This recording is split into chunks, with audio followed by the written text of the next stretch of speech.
Hello friends, welcome back. First of all, tell me where in the world you are watching my video from. I didn't realize my life was ending that afternoon. Not dramatically, not violently, just quietly, gradually, in teaspoons. It was a crisp October day in Vancouver, the kind where the air feels polished and the sky looks freshly washed. Stanley Park was shedding its gold into the wind, and Greenleaf Café hummed with the soft clatter of cups and low conversations. Claire and I have been meeting there for years. Same corner table, same view of the street, same ritual. She arrived 10 minutes late, as usual, apologizing breathlessly and blaming traffic. I told her it was fine. I always told her it was fine. She looked beautiful that day. Tailored coat, sleek hair, that expensive leather handbag she'd bought after her last promotion.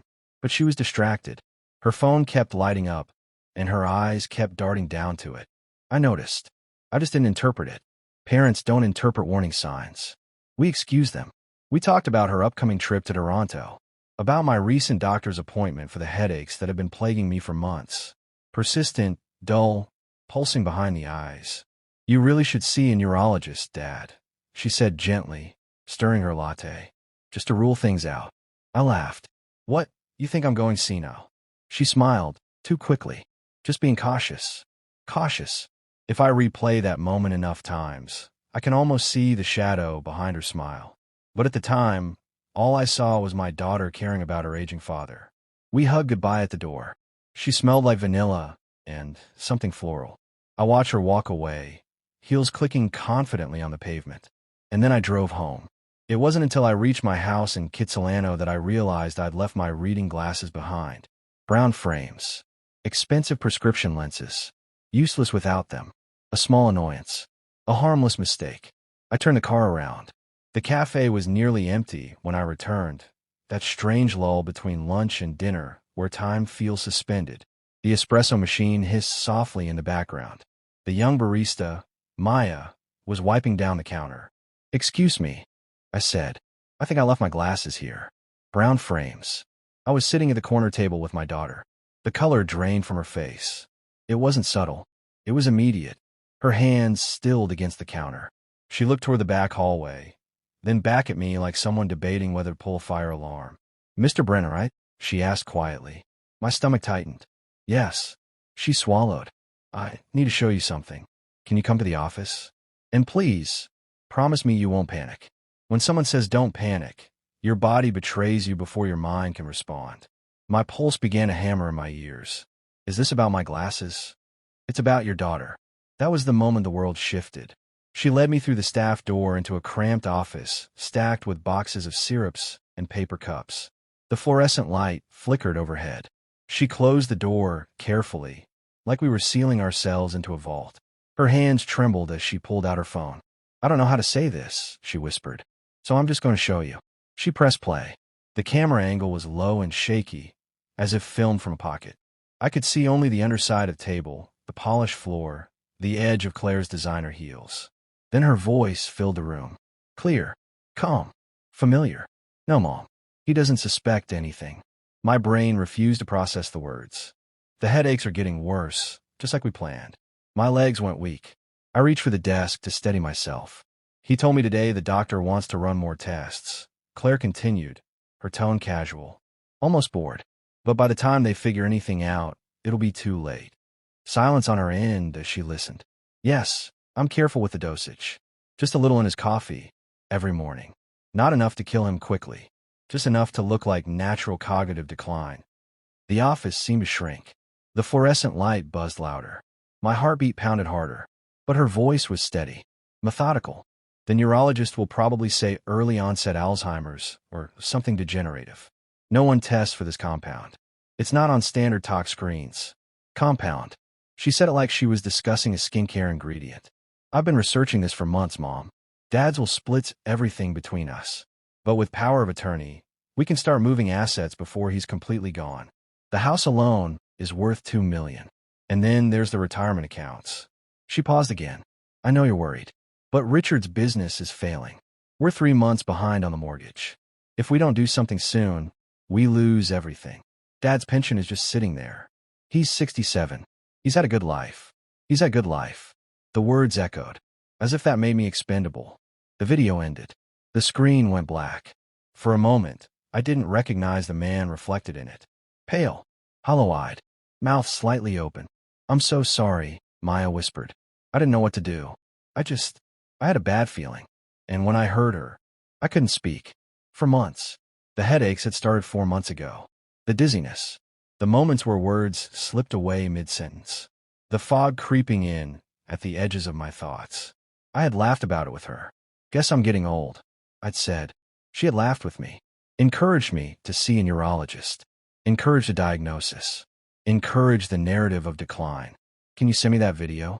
I heard myself ask, my voice strangely distant. "Already did," Maya said quickly. I backed it up in 3 places. I was scared it might disappear. Disappear, like I was supposed to. I retrieved my glasses from behind the counter. My hands were steady when I walked out of the cafe. That's what I remember most, the steadiness. Shock doesn't always look like chaos. Sometimes it looks like precision. The drive home felt unreal. Vancouver's streets shimmered like a set piece. Every red light seemed too bright. Every pedestrian too distant.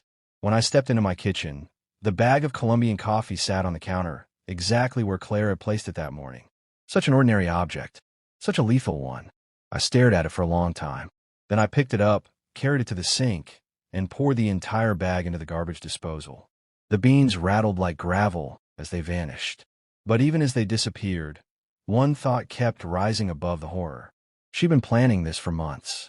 Researching, measuring doses, calculating timelines. Not in anger, not in impulse, but in cold, practical patience. My daughter, the little girl who once made me check under her bed for monsters. I stood there in the silence of my kitchen and understood something with devastating clarity. The monster had never been under the bed. It had been sitting across from me at lunch. And I hadn't seen it at all. Shock is loud at first. Then it goes silent. By the time I reached home from the cafe, the initial horror had calcified into something colder. Something methodical. 30 years as a civil engineer had trained my mind to approach crises the same way. Identify the flaw, isolate the variables, reinforce the structure before collapse. This was no different, except the structure was my life, and the flaw was my daughter. I watched the video again that evening. Then again. Each replay stripped away another layer of denial. Claire's tone was steady, clinical. There was no hesitation in her voice, no tremor of guilt. She spoke like a project manager reviewing timelines. "The headaches are getting worse, just like we planned." Planned. I leaned back in my desk chair and pressed my fingers to my temples. The pain pulsed faintly behind my eyes, as if in response. For months. That's when it started. A dull ache at first, then confusion. Words slipping away mid-conversation. I had blamed stress, age, high blood pressure. I had joked about it with her. She had encouraged the neurologist. God, my morning routine flashed through my mind. Wake up, shower, grind the Colombian roast she brought me, brew a fresh cup, sit by the window, sip slowly while reading the news. Every morning, I had swallowed my own deterioration. 6 months ago, she'd insisted on helping me with groceries. "You shouldn't be eating frozen dinners, Dad," she'd said. "Let me take care of you." I'd felt grateful. Now I felt sick. I needed proof. Not suspicion. Not emotion. Proof. I picked up the phone and called the only person I trusted who wouldn't dismiss me as paranoid. "Derek," I said when he answered, "I need you. And I need you discreet." Derek Shin had retired from engineering 5 years ago and pivoted into private investigation. He used to joke that retirement was too quiet, so he chose chaos instead. I'd laughed at the time. He arrived the next morning with a black case that looked like something lifted from a crime drama. His eyes narrowed the moment he saw my face. "Tom, what the hell is going on?" I showed him the video. He didn't speak while it played, but I watched his jaw tighten. When it ended, he exhaled slowly. "We call the police," he said. "Not yet." He stared at me. "She's poisoning you." "I know." "Then what are we waiting for?" Evidence that survives court. Evidence that doesn't rely on a secretly recorded phone call that could be challenged. He studied me for a long moment. "You're disturbingly calm." "I'll break later," I said quietly. "Right now, I need to outthink her." We set up cameras in the kitchen. Tiny, nearly invisible lenses hidden in the smoke detector, in a decorative clock, angled toward the counter where I kept the coffee maker. If she was going to poison me again, we would see it. By noon, the kitchen looked untouched. Familiar. Safe. It wasn't. At 1:17 p.m., my phone buzzed. On my way, Dad. Brought your favorite beans. I typed back, "You're an angel." The lie burned my fingers. She arrived at too sharp. "Dad," she called, stepping inside like she always did, without knocking. I was seated in the living room, newspaper open but unread. My pulse thundered in my ears as I stood to greet her. She hugged me. Her arms felt the same. Warm. Familiar. Light pressure against my back. If she felt my heartbeat racing, she didn't react. "I brought groceries," she said cheerfully, moving into the kitchen. Derek was parked 2 houses down in a van, monitoring the live feed. I followed her casually. She unpacked the bag. A fresh pouch of Colombian roast, protein bars, and a container of banana muffins. Banana muffins. My late wife Sarah used to bake them every Sunday. Claire had learned the recipe from her. It had always felt like a bridge between past and present. Now it felt like a weapon. "You shouldn't be living on toast," Claire said lightly. "Eat 1 muffin a day. Keep your strength up. 1 a day. A steady dose." Her movements were fluid, natural. But then, as she turned slightly away from me, she slipped her hand in her handbag. From the camera's angle, I later saw it clearly. A small glass vial. Her back shielded her hands for less than 5 seconds. Then she set the coffee bag down. "Done." I didn't react. "You're too good to me," I said. She smiled. "I have to run," she added. "Client meeting." "Of course." She kissed my cheek and left. The front door clicked shut. I stood frozen until Derek entered through the back door 2 minutes later. "She dosed it," he said immediately, clear as day on the feed. I nodded. We handled the items with gloves. The coffee went into a sealed evidence bag. So did the muffins. My stomach churned as if I had already consumed them. The waiting was the worst part. 3 days. 3 days where I pretended everything was normal. Responded to her texts. Updated her on imaginary headaches. Avoided the coffee entirely. On the 3rd evening, Derek called. "Sit down," he said. I already was. "The compound is dimethylmethane." The word felt foreign. "Metallic. It's a nerve agent used in agriculture," he continued. "In controlled dilution, it's used for pest management. But in the concentration found in your coffee, it causes progressive neurological damage. Headaches, memory loss, confusion, motor decline." My throat went dry. "How long?" "At this rate, severe impairment within 2 months. Non-functional within 6. Death within a year or so." A year. I imagined myself in a care facility. Blank eyes. Forgotten words. Claire holding power of attorney while liquidating everything I built. And everyone believing it was dementia. "No one tests for it routinely," Derek added. "By the time they suspect poisoning, the victims too impair to advocate for themselves." My hands trembled now. "Can you trace where she got it?" He exhaled slowly. "That's the interesting part. Dimethylmethane in this concentration requires licensing. I tracked a purchase record. Your ex-wife's husband, Dr. Leonard Hang. His dental practice uses suppliers who also distribute industrial chemicals." Patricia. My mind reeled.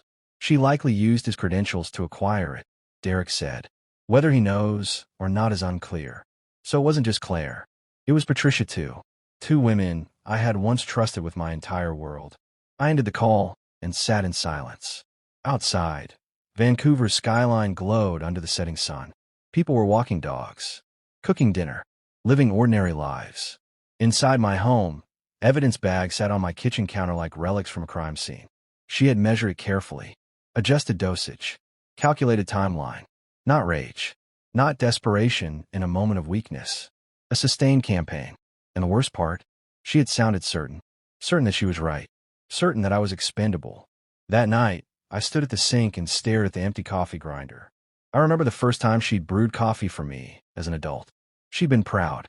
Said it felt strange serving her father instead of the other way around. I told her it was a privilege watching her grow. I never imagined I'd watch her become this. But now the evidence was undeniable. The poison was real. The conspiracy was real. And my decline had been engineered by blood. The question was no longer whether she was trying to kill me. The question was what kind of father confronts that truth and survives it.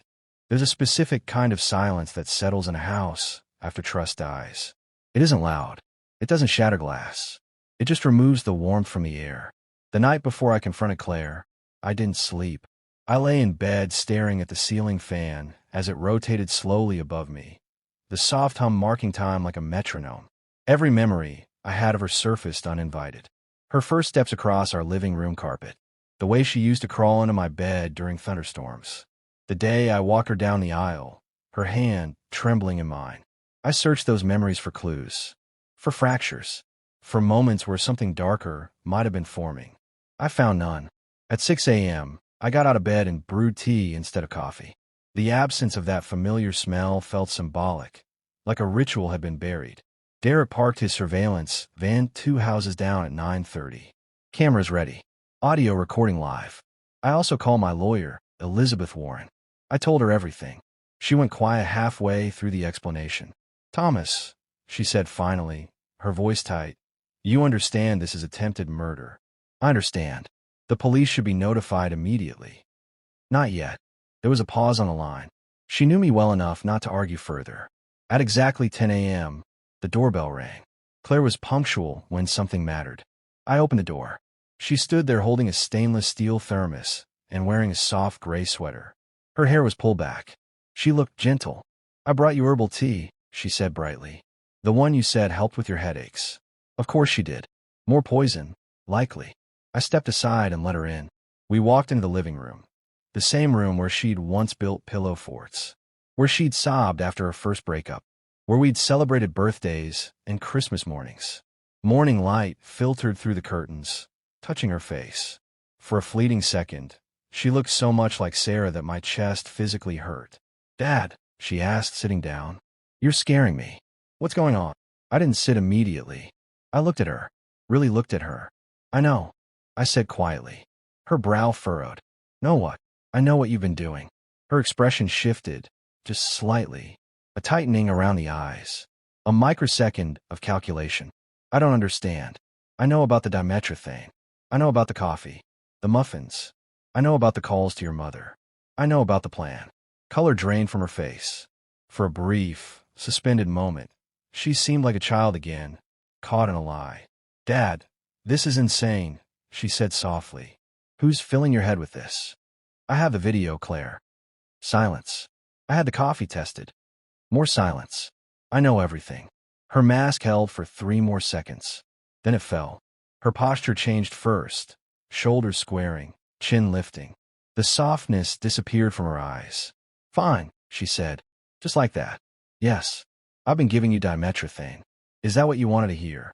The casual admission hit harder than any denial could have. I felt something crack inside my chest. Not anger. Something worse. Grief. "Why?" I asked. She laughed. It wasn't hysterical. It wasn't ashamed. It was bitter. "Because you're sitting on millions of dollars you don't even use." The words landed like stones. "You live alone in this house. You don't travel. You don't spend.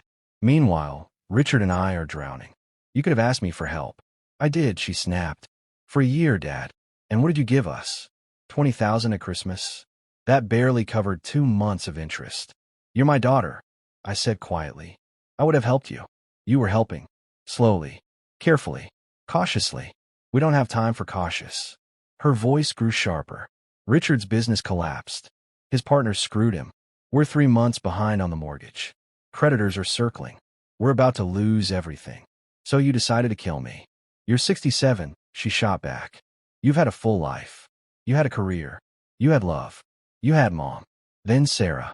What do we have? Debt. Failure. Shame." The detachment in her tone chilled me more than the words themselves. "It's not murder," she continued coldly. "You were going to die eventually anyway. We're just accelerating the timeline." Accelerating the timeline. Like I was a delayed project. "You would have faded peacefully," she said. "Memory loss. Care facility. It would have looked natural." I stared at her, searching desperately for remorse. I found none. "And your mother?" I asked. Claire's mouth twisted. "Mom's broke too. Leonard has gambling debts. Huge ones. They're underwater. She needs her share just as much as I do. So you both agreed I was expendable." "You were an asset," she corrected. "An asset." That word sliced through whatever remained of my illusions. "Does Richard know?" I asked. She hesitated. "No. He knows we're expecting inheritance, not the details. At least one person remained innocent. What happens now? She asked quietly. I should call the police. Her jaw tightened. You wouldn't. You poisoned me. I was trying to save my life, she said. Ours. You were trying to steal mine. Her eyes hardened. You taught me to solve problems, Dad. You taught me that engineers don't get emotional. They assess and act. I assessed. I acted. You rationalized. I survived. There it was. No remorse. Only justification. I stood slowly. My legs felt unsteady, but my voice didn't. Get out. Her eyes widened slightly. Dad, get out of my house. She rose, clutching her handbag tightly. If you go to the police, she said, you'll destroy the family. You destroyed it when you put poison in my coffee. We stood facing each other, father and daughter, separated by something irreversible. You're really choosing this? She whispered. You chose it first. For a flicker of a second, something passed across her face. Fear. Maybe regret. Then it was gone. She walked to the door without another word. I watched from the window as she got into her car and drove away. A stranger wearing my daughter's face. Derek entered moments later. Got everything, he said. Clear admission. I nodded. Tom, he added gently, you have to call the police. I didn't answer, because in that moment, I wasn't thinking like a victim. I was thinking like a father. And fathers are complicated creatures. We can survive betrayal, but we don't stop loving. That was the worst part. Even after hearing her confess, even after hearing her reduce my life to an asset, some broken piece of me still remembered holding her in a hospital room when she was born. And that piece made the next decision harder than any engineering problem I'd ever solved. I walked back into the living room and picked up the untouched thermos she had brought. I unscrewed the lid carefully. The faint scent of herbal tea drifted upward. I poured it down the sink without tasting it. Then I stood there, listening to the drain swallow it. She had tried to erase me slowly, quietly, logically, but now the illusion was gone, and what remained was a question that haunted me more than the poison ever could. When your own child sees your death as a solution, what does justice even look like? I didn't call the police that day. Derek thought I was losing my mind. Tom, he said, pacing my kitchen while the camera equipment still blinked quietly from its hiding places. She admitted to attempted murder. On record. We have lab results. We have motive. We have procurement trails. This is open and shut. Nothing about this is shut, I replied. He stopped pacing. She tried to kill you. I know. The words sounded almost calm now. Too calm, as if repetition had dulled their edge. But inside, something was still bleeding. I spent that evening alone in the living room. No television, no music, just silence and memory. Every birthday card she'd ever given me felt like a relic from a different universe. Every framed photo on the mantel now looked like evidence from a case file labeled before. I poured myself a glass of water, plain, clear, unthreatening, and stared at it for a long time before drinking. Trust is that to you? It makes even water suspicious. By midnight, I made my decision. Not out of mercy, out of finality. The next morning, I called my lawyer again. Elizabeth, I said, I need to change everything. She didn't ask what that meant. She already understood. We met at her office that afternoon. The air smelled faintly of old paper and polished wood. Legal order. Predictable rules. Consequences defined by statutes instead of emotions. I'm disinheriting Claire, I said plainly. And Patricia. Elizabeth blinked once. Slowly. All assets. All of them. We rewrote the will that day. The house in Kitsilano. The retirement accounts. The investment properties. The pension. Every cent was redirected. The Vancouver Food Bank. The Cancer Society, in Sarah's name. Scholarships for engineering students from low-income families. Elizabeth read the document back to me carefully. When she finished, she set down the pages and looked at me not as a lawyer, but as a human being. Are you certain? No, I said honestly. But I am resolved. I signed. The pen felt heavier than it should have. When the ink dried, something inside me did too. But that wasn't the end of it. Because justice isn't just about removing reward. It's about removing illusion. 2 days later, I arranged a meeting. Claire, Patricia, Elizabeth, and me. Neutral ground. Conference room. Bright overhead lights that allowed no shadows to hide in. Claire arrived first. She looked pale. Tighter somehow. Like someone who hadn't slept well. Patricia entered 10 minutes later. My ex-wife looked older than I remembered. Not physically, but in the eyes. There was something frayed there. We sat across from each other at a long wooden table. No small talk. No pleasantries. Elizabeth placed a folder in front of each of them. I have everything. I began quietly. The video. The lab reports. The procurement trail.